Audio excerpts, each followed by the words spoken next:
الرحمن الرحيم يا أيها الذين آمنوا كتب عليكم الصيام كما كتب على الذين من قبلكم لعلكم تتقون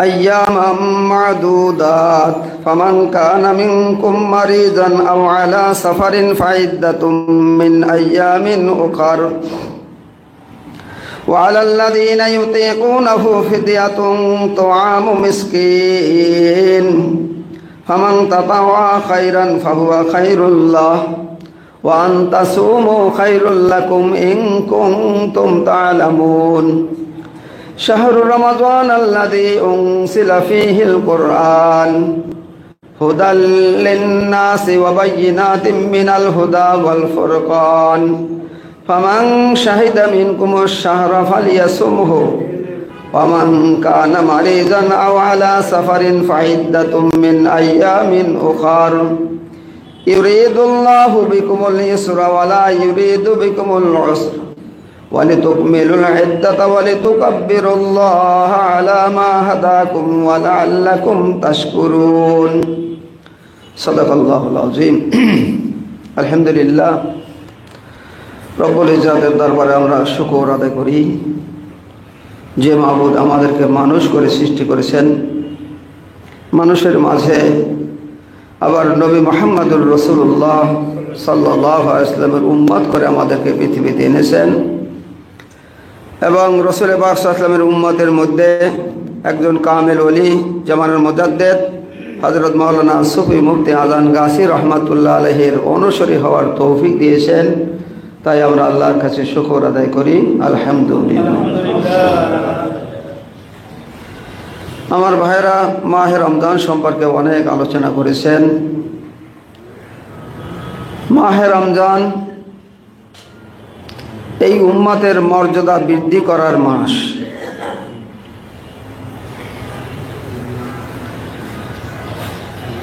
মাহে রমজান এমন মোবারক মাস যেই মাসে মানুষ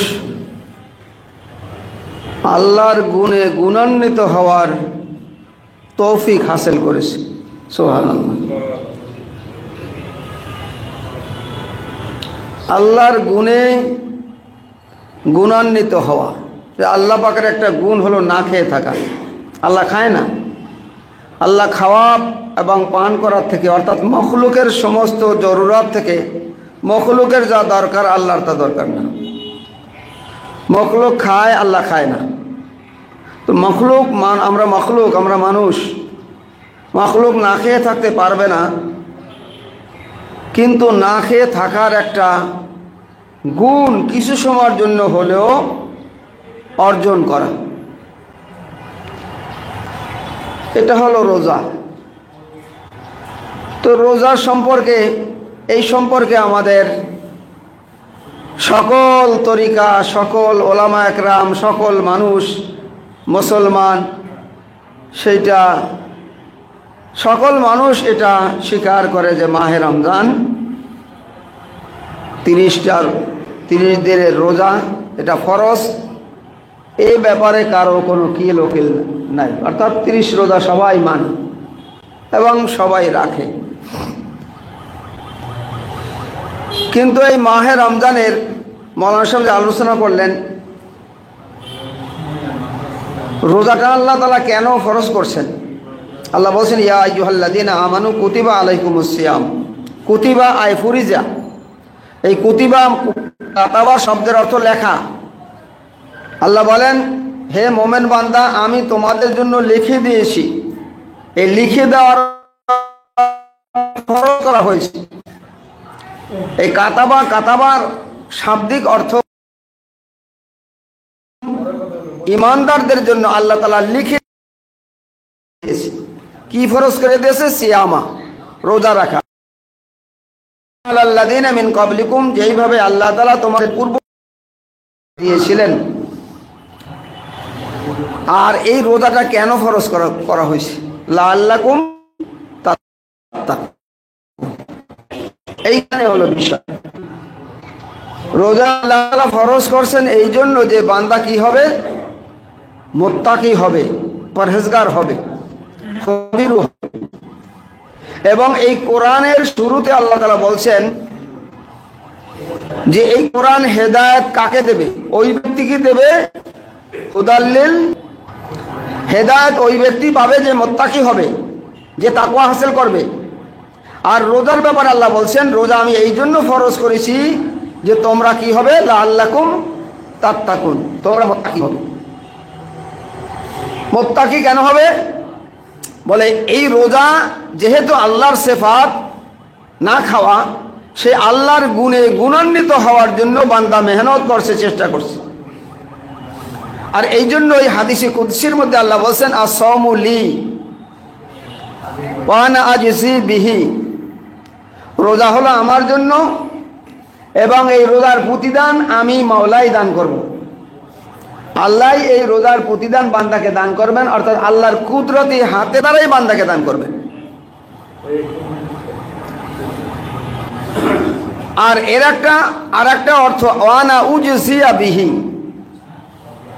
অর্থাৎ এই রোজার প্রতিদান আমি মাওলা নিজেই বান্দার জন্য হয়ে যাব। সুবহানাল্লাহ।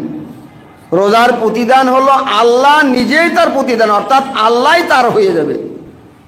আর আল্লাহ যখন কারো জন্য হয়ে যায়, মানলাহুল মাওলা ফালাহুল কুল, আল্লাহ যার হয়ে যাবে সমস্ত মখলুক তার হয়ে যাবে, সব কিছু তার হয়ে যাবে।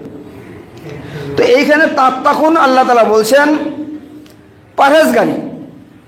এখন রোজার ব্যাপারে যদি আমরা পরহেজগারি না করি,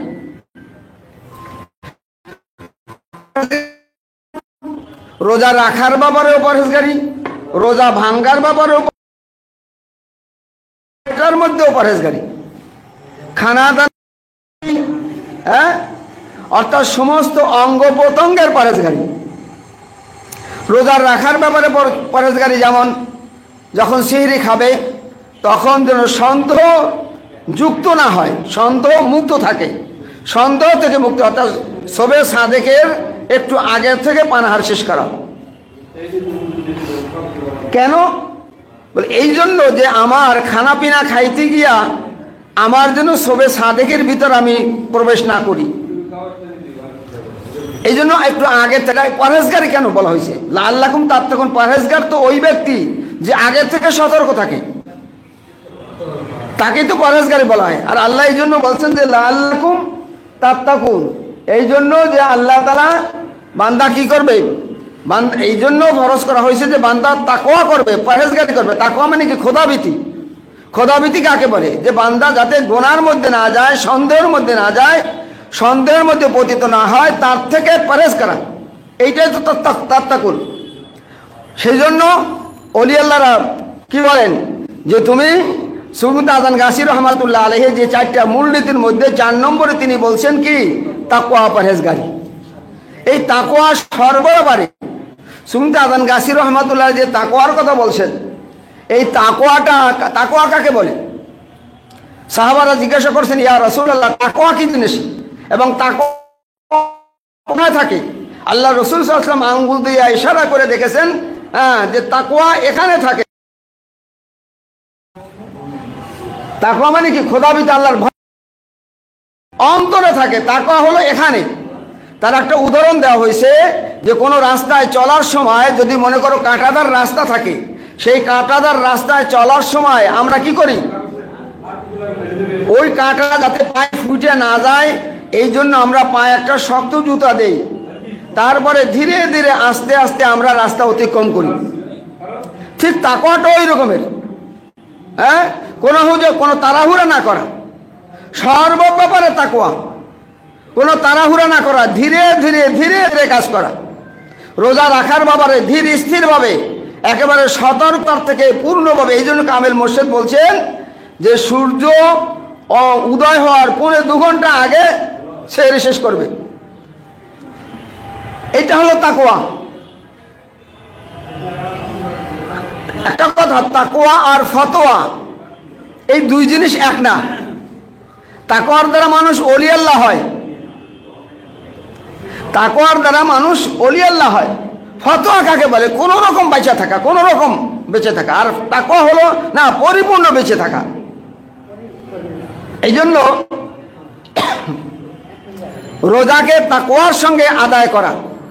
এই জন্য রোজার স্তর আছে, বলে সাধারণ ব্যক্তি যারা সাধারণ শ্রেণীর লোক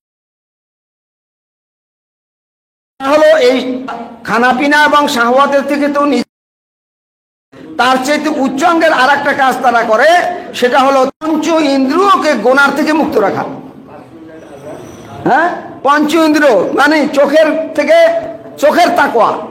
হ্যাঁ, চোখের তাকওয়া অর্থাৎ চোখ দ্বারা গোনার কাজ না করা, আর গোনা হয় সন্দেহ থাকতে পারে এর থেকেও চোখকে হেফাজত রাখা। জিহ্বাটাকে কথা বলা এরকমের জবান থেকে, জিহ্বা কথার তাকওয়া। হ্যাঁ, জবান থেকে এই জন্য মিথ্যা কথা না বলা, চগলখুরি না করা, হ্যাঁ, খারাপ কথা না বলা, বলে এইটা হলো। তারপর হাত পা অঙ্গ পঞ্চ ইন্দ্রিয়কে গোনার থেকে পাক রাখা, এটা হলো ওই সাধারণ শ্রেণীর লোকদের রোজার থেকে আরো ঊর্ধ্বের রোজা। আর এর চাইতেও আরো ঊর্ধ্বের রোজা হলো যে তারা শাহওয়াতের থেকে নিজেকে পাক রাখে, পঞ্চ ইন্দ্রিয়কে পবিত্র রাখে গোনার থেকে, এমনকি নিজের দেমাগ অর্থাৎ নিজের ওই গোনার চিন্তা করার থেকেও নিজের দেমাগকে মুক্ত রাখে। আর এই রকম রোজার ব্যাপারে বলা হয়েছে যে আল্লাহ রসুল বলছেন হাদিসে কুদসির মধ্যে, যে আল্লাহ বলেন যে আস-সাওমু লি ওয়া আনা উজজিয়া বিহি, রোজা হলো আমার জন্য এবং তার প্রতিদান আমি আল্লাহ নিজেই তার প্রতিদান। যাই হোক, অর্থাৎ রোজা তো আমরা রোজা সবাই রাখে, আমরা রাখবো, কিন্তু রোজা রাখার ব্যাপারে এবং রোজা ভাঙ্গার ব্যাপারে আমরা সতর্ক করব। মৌলানা সাহেব বলেছেন যে রোজা ভাঙ্গার ব্যাপারে অর্থাৎ ইফতার ব্যাপারে আল্লাহ তাআলা কোরআনের মধ্যে বলছেন কি, সুম্মা আতিম্মু সিয়ামা ইলাল লাইল। আল্লাহ বলেন যে তোমরা রোজা পূর্ণ করো রাত পর্যন্ত।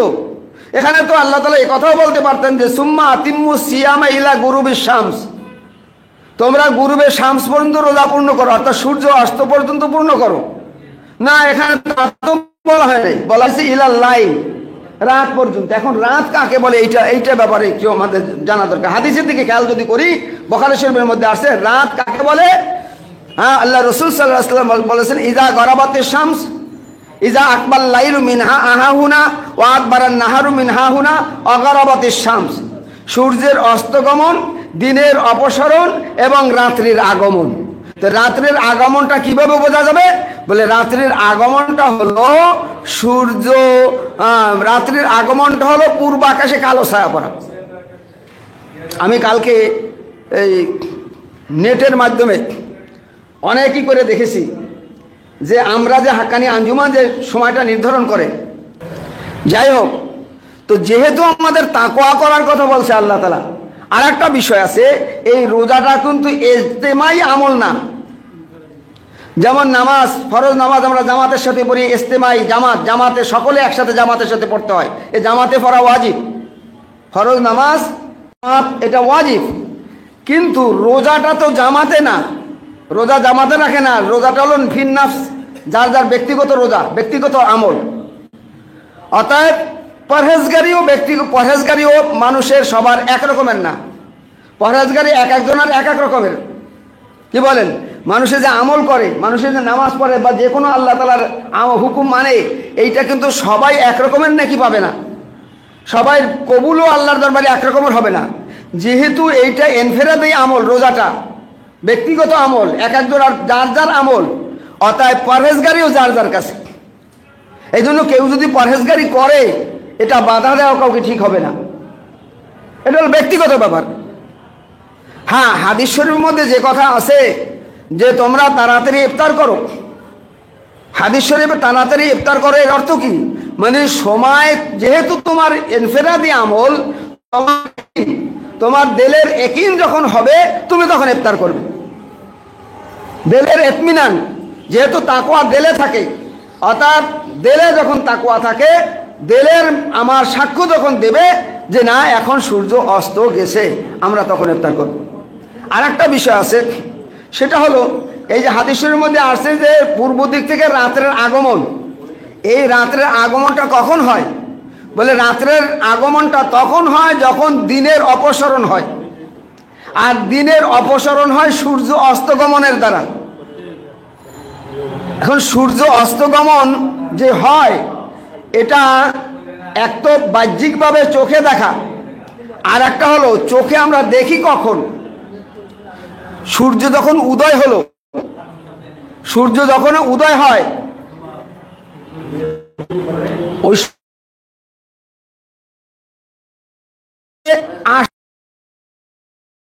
সেকেন্ড সূর্যের আলো হলো প্রতি সেকেন্ডে 1,86,000 মাইল। হ্যাঁ, আর সূর্য থেকে পৃথিবীর দূরত্ব হলো 9,30,00,000 মাইল।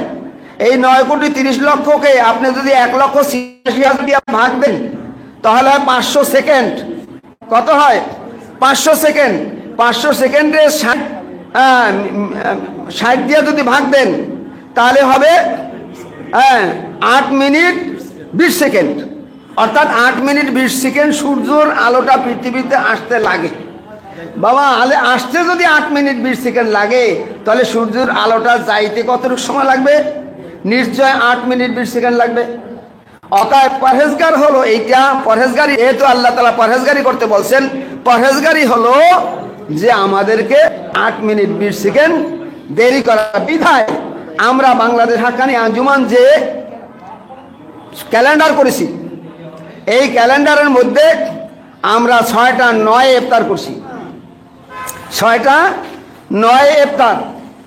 তার কারণ হলো সূর্য অস্ত হলো স্যাটেলাইট থেকে আমরা পাইলাম 6টা 1,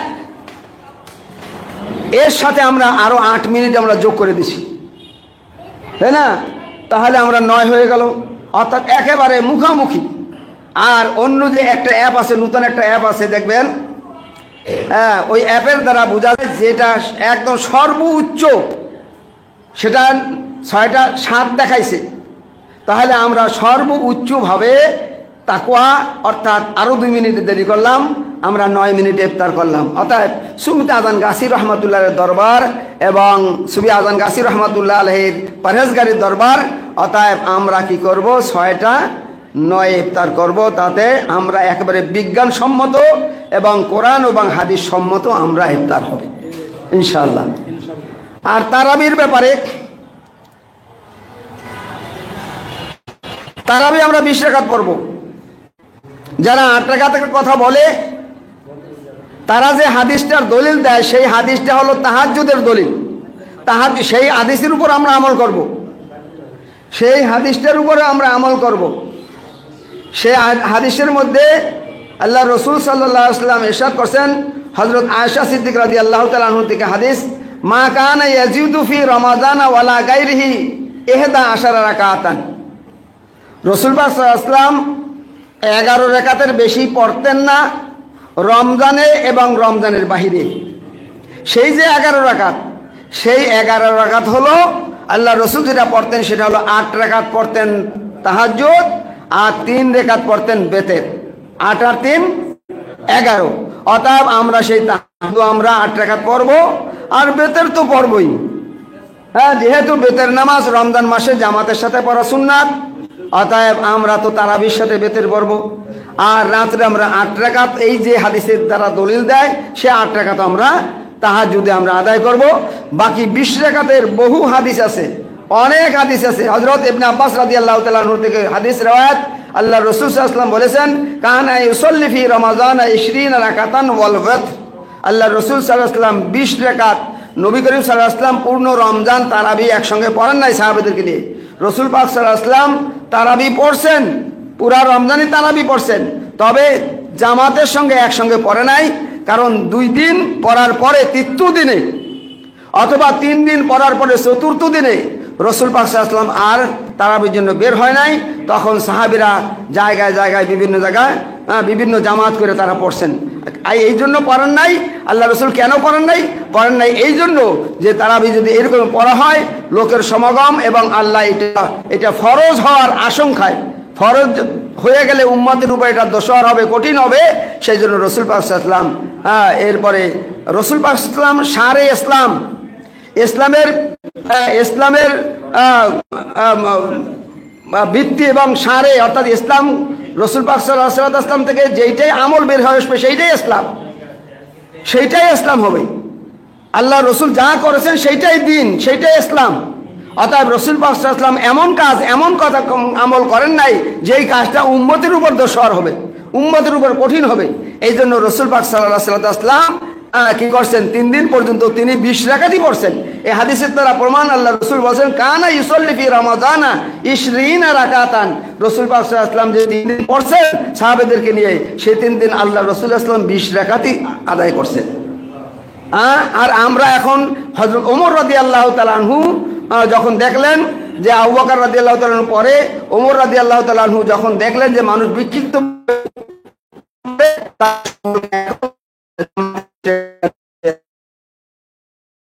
আমরা যেহেতু তাকওয়ার মাস, তাকওয়ার জন্য আমরা 20 রাকাতই পড়ব।